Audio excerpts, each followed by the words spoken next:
L'exposition s'intitule Trésors du musée du Palais, la prospérité de la Chine au XVIIIe siècle.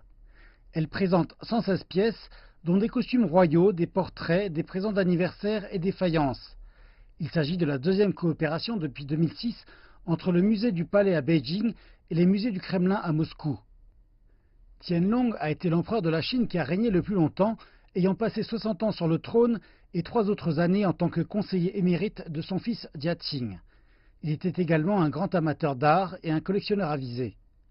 Un responsable du musée du Palais nous a expliqué comment l'exposition présentait la période des empereurs Kangxi et Qianlong de la dynastie des Qing au public russe.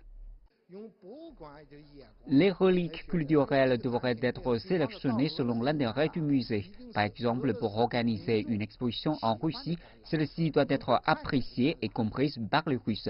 Dans la perspective du musée du Palais, elle devrait réfléchir au niveau de notre collection. Elle est censée présenter un tableau de la prospérité du monde oriental dans sa plus large extension.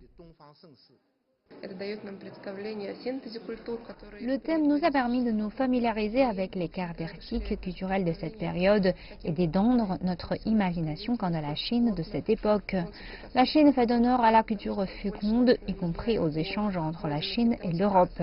Par le passé, nous ne connaissions que le désir de l'Europe envers la culture chinoise, mais à travers cette exposition, nous pouvons apprendre que la Chine de l'époque appréciait également la culture européenne.